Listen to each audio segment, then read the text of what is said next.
Graham from Exes for Eyes. I'm Aaron from Exes for Eyes. I'm Big James from Exes for Eyes. I'm Dave Sheldon of Endast. And you're colliding with fucking Christ. I didn't even faze me. I'm so used to you're colliding with Yale Magazine. We fucking love you guys.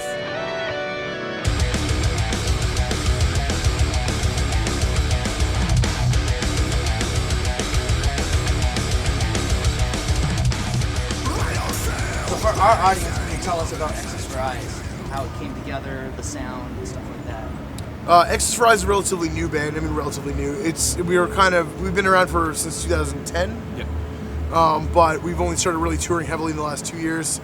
And it started off with just Dave and myself. We had toured together in previous projects and started working together, recording some tunes. And we put together a live lineup with Aaron Spink and Grant Porter. And here we are, doing this thing, touring as much as we can. Okay, and Exes for Eyes was a late addition to Heavy Montreal.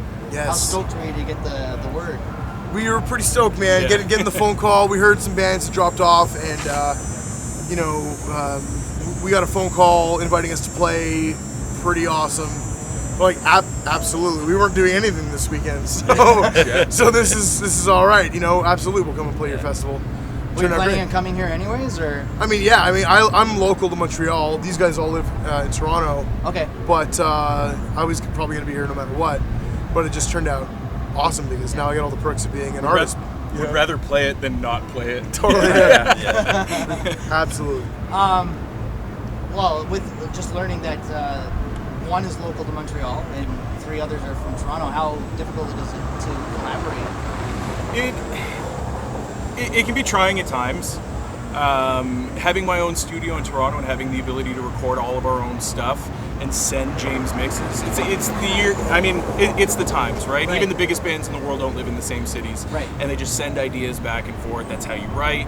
Fly in for a week, record your vocal parts. When we rehearse as a 3-piece band, and we've sent vocalist mixes of the songs to James so he can practice in his rehearsal space with a microphone, loud PA levels with those vocalist mixes, just to learn the breathing gaps and the patterns and the cadence of all the songs and all that kind of stuff. So it's different, but that's how it is now.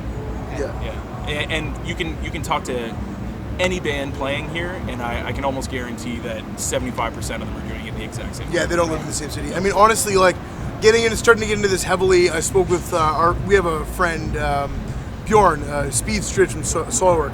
He's a buddy of ours. Talking to him about it because he lives kind of all over the place. He's got a relationship ongoing in Toronto, but he's from Sweden. But at Soilwork are all kind of situated in different places. Yeah. And talking to him about it, he wholeheartedly encouraged me. He's like, "You can do this, man. You can be in a different city from your band and make it work. You come in for rehearsals when you can, and if not, you just work it out on your own, and it works out." So, I mean, if a seasoned veteran like Speed Strid from Soilwork can do it, I mean, I can do it too. Why not? Okay. Well, I was going to ask about Speed. How did the collaboration come about on the album? One track on the album, right? Yeah, Done for Good. Yeah, he's on one of our tracks. So go ahead. When James was recording the Endast album Thrive, Bjorn was a co-producer on the album with John Howard from Threat Signal. Came in for the sessions. We started talking guitars. We actually tried to hook him up with Godin, who's based out of the Montreal area. Things didn't pan out. Bjorn actually writes quite a bit of the riffs in Soilwork. Not a lot of people know that, but he needed some guitars for writing the new Soilwork album, which turned out to be The Living Infinite. So putting him in touch with me, trying to get him hooked up with the Godin guys, we just became friends. Turned out we shared a lot of the same interests. He's living in Toronto 6 months out of the year, huge Toronto Maple Leafs fan. And Gotta plug that. You gotta rub that in. Every interview, they gotta drive it home that they're from Toronto and there's a sports rivalry. But it all worked out. Mutual friends coming together to make wicked music. We had a track. Originally, we released it as a B-side for our first album, The Amsler Grid, and it was just James. But when we re-recorded it for the second album, Tongues Like Figure Eights, we thought that that part that Bjorn is on would really fit his vocal style if he did something melodic and high. So he was over at my house one day. I was like, "Do you want to try doing this?" He did it. It worked out. It made the album, and We got a video coming up. and for now that we too. get to talk about it. We got a video coming out for that song with him in the video, actually. So Oh stay yeah, tuned you for did a that, video with him. Yeah. Yeah. Okay, cool. Where was it filmed? In Toronto? Or? In Toronto, yeah. Okay. Yeah. Okay. And how do you feel about being in a more melodic band rather than Endast, which is pretty? Yeah, it was a little more brutal, yeah. I'm just thankful that I've got Dave to sing clean vocals. Because I can't sing clean vocals to save my life, but luckily we've got Dave in there to keep it melodic when it needs to be, and so we've got a really cool dynamic going, I think. Okay, cool. And we saw that today in the Faith No More cover. Yes. When did you start rehearsing that? That song is actually on Tongues Like Figure Eights. We went through all the right avenues to lice the rights. Okay. through We Warner paid Music. a lot of money to be able to play that song live. But it was worth it. Yeah, Totally worth it. Yeah. Tell the story, man. Okay. We talked to Mike Patton yesterday about this. Last night for Iggy Pop, Mike Patton was very inconspicuous behind everybody watching Iggy Pop side stage. I caught him out of the corner of my eye. Originally, we were supposed to play day 2, so it was going to be easier to invite him to play the song with us. Right. Unfortunately, we kind of got shifted to day 3, and I didn't think it was going to happen. When I saw him side stage, I was like, I have to jump on this opportunity. 9 out of 10 musicians are going to be completely afraid to talk to him. All I have to do is work up the nerve just to go say hi and invite him over to the stage. Unfortunately, Faith No More was leaving at 1 p.m. Our set started at 1:30.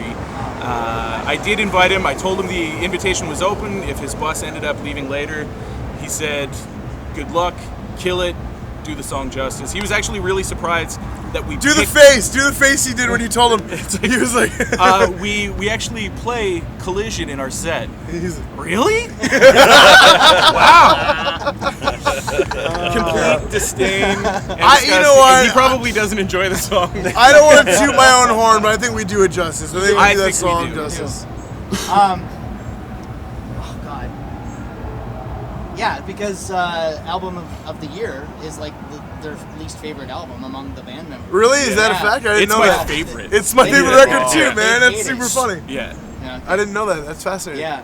They Strip hate it. Search has got to be one of my favorite tracks. It was a religious experience watching them last night, man. It That was. was fucking awesome, It man. was. Would have been a little cooler watching it from side stage. Yeah. But Look, it was still cool getting the whole vibe from fucking, the they from the shoot front us house. off stage, man. We were like, we're waiting. They're setting up their flowers. They're like, We Point- picked our spots. 45 minutes get in the advance. fuck out of here. Yeah. Like, oh, man, we have a blue bracelet. It means we're artists. Like, just get the fuck out of here. Okay, all right, fair. Maybe That's if we were fine. wearing all white, we would have been able to. Yeah, maybe. But wearing all white and having the shaved heads probably wouldn't have gone over too well with Fact. anybody. Yeah. Okay, so you invited Mike Patton to perform with you. It didn't happen. Yep. Nope. But you do have this promo video about this group hug. Yep. Yeah. And you invited a lot of key band members. Yeah. Any of them show up? Not a one. Not a one. But I will say that they all, not all, but several of them helped us hype it up.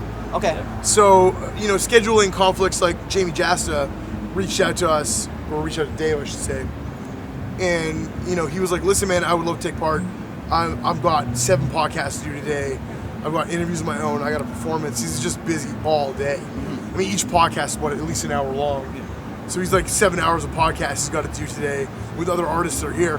But he was cool enough to be like, it's cool what you guys are doing, but I'm too busy, you know what I mean? And Dez from Cold Chamber retweeted, the Dead Tire guys retweeted. Like a lot of these guys are like, doing their best to like retweet, They've got put the obligations. word out. They do. We're here with 69 other bands, and some of them happen to be some of the biggest bands in the world.